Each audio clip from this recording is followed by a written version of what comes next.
Sathya Sai Speaks, Volume 6, Chapter 20. The Tree of Life. I am glad that this primary health center has brought us all together today. This is a source of great joy to the villagers, and I am so happy also. The rulers of our states, of whom the minister and the legislators now on this platform are the representatives, declare that they are trying their best to develop the resources, natural and human, of this country and to provide on the basis of those resources food, clothing, shelter, education, employment, security, and health in ample measure to the people.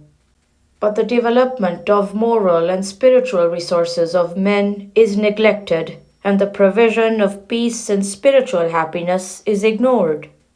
Happiness and peace do not follow when man is fed well, clothed well, housed well, and even educated up to a high standard, and employed under comfortable conditions, with no injury to health or security. There are many who have all these in plenty, but who are yet worried or in pain or discontented. They depend on the inner equipment of man, not on his outer skill or riches. Man is fundamentally divine, and so naturally, the more he manifests the divine attributes of love, justice, truth, and peace, the more ananda he is able to enjoy and impart. The less he manifests them, the more ashamed he ought to be that he is living counter to his heritage. The tree of life has to be watered at the roots, but now those who plan to raise the standard of living water the branches, the leaves and the blossoms. The roots are the virtues. They have to be fostered so that the flowers of action, words and thoughts may bloom in fragrance and yield the fruit of seva, service. Full of the sweet juice of Ananda.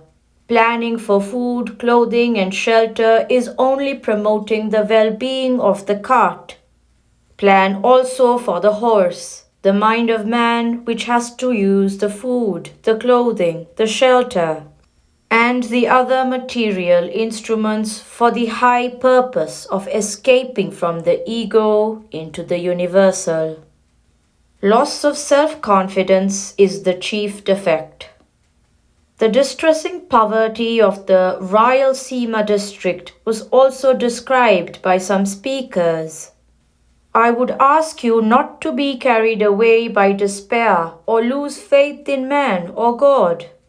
Mention was made of Emperor Shibi, who offered his own flesh to an eagle whose prey he had rescued from his talons. There is also the supreme example of Karna, whose sacrifices were so spontaneous and self-effacing. Donors imbued with the spirit of detachment are even now not absent amidst us. Their service should not be lightly cast aside or forgotten. When a few tiny stones get mixed in with rice and get between your teeth, you say in disgust that the plate of rice is but a plate of stones. It is human nature to exaggerate in order to create an impression. We treat joy as incidental and insignificant and dwell more on grief and pain. The chief defect on which these are but manifestations is the loss of self-confidence and enthusiasm among the villagers. They give themselves up at the slightest sign of loss or danger. They do not know that the secret of strength and courage lies in themselves. Villagers have lost the art of living together in peace and harmony. Factions have taken deep root to the detriment of the peaceful pursuit of professions. Besides, the children of the village who receive the kind of education imparted in the schools developed for agriculture and other rural occupations, and flock towards towns where the outward pomp of modern civilization attracts them. They then become victims to the vanities of the Western ways of life and are weaned away from the culture of their ancestors. Regulation must come from within. The doctor in charge of this primary health center spoke of family planning and the artificial methods popularized here for the limitation of children. Though such methods may appear to succeed, they are fraught with much danger. They will inevitably lead to a large-scale demoralization of character and the weakening of moral stamina, stamina on which the ultimate strength of a people depends. The regulation must come from within, not from without. People must control themselves through their own innate strength, not get controlled through fear of someone or desire for temporary gain. Self-control promotes self-reliance, self-knowledge, and self-advancement. Only the immediate consequence is considered by the partisans of family planning. The long-term consequence is ignored. It is like a bus owner who overloads the bus in order to gain a few chips. But when the tire bursts as a result, and he has to replace it, he will rue the greed which caused the loss. If only half the prayers addressed to government are addressed to God, you can win His grace and solve the food problem. For God alone can give the rains that fill the tanks and reservoirs to irrigate the fields where the crops are grown. Have sincere faith in God and surrender to Him, acting, speaking, and thinking in such a way that He is pleased. Be pure, be simple, be sincere, and He will answer your agonizing call. Glorify God and walk in His path.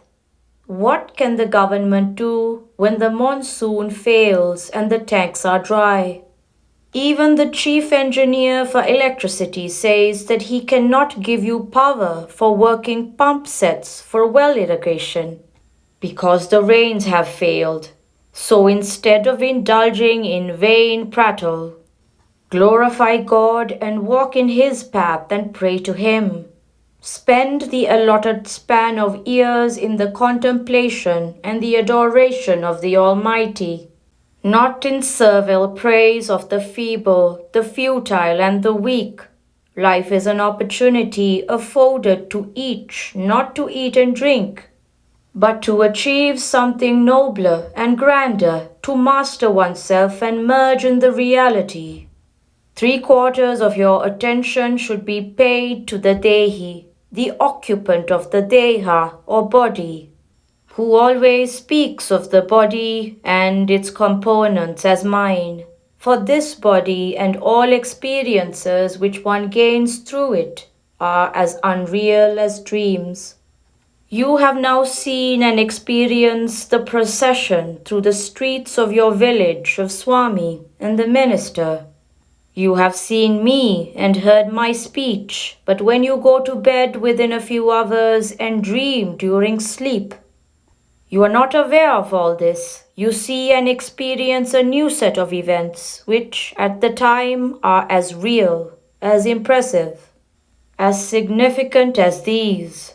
And when you have deep sleep, nothing is, except probably the inner consciousness that you are you. When you dream, the dream is real. When you wake, the waking experience is as real as the dream was. The fact is, it is all a dream, a creation of the mind when the Atma, the true self, is reflected in it. Remove that mind, have nothing on which the Atma reflects, and then the Atma shines in its own splendor, in its own solitariness. Effort is essential for contacting God. Once you attain this jnana, the waking experience of 50 years will appear as of 5 seconds only. As in a 2 seconds dream, one passes from childhood to grandparenthood and experience passage of 50 years of time. Jnana is as passing from swapna, dream stage, to the Jagrat, waking stage, which judges the dream stage as unreal. Seek the springs of Ananda, bliss within you, and happiness will be your lot here and forever.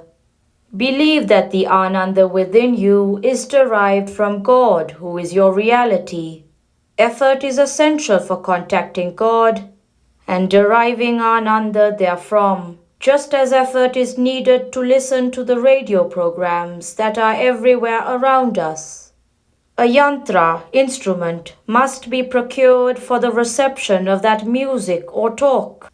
A mantra, sacred formula, is needed for the concretization of that abstract entity, God, and for sharing the bliss that He is.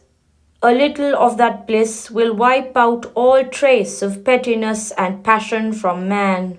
Now, relations between men are vitiated by malice and hatred, the government, the administration, and the people.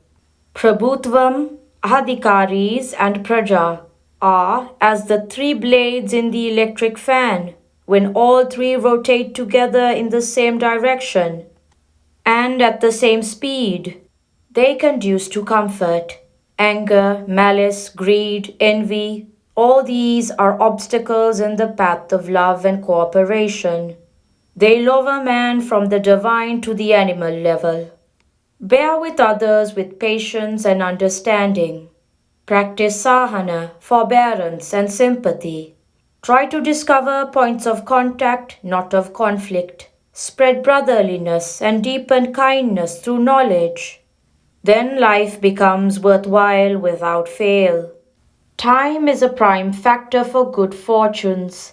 The reason for the very long time which has elapsed since I came to this village last, a village which is within a few miles of Puttaparthi, is to be sought not in the attitude of individuals, but in the kala, karma, and karana which must coincide before such an event can come about.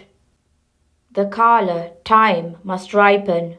The karma, occasion, must also arise. And the karana, circumstances necessitating my presence, must occur. Then alone is this possible, is it not? It takes time for a fruit to mature and acquire sweetness and become eatable.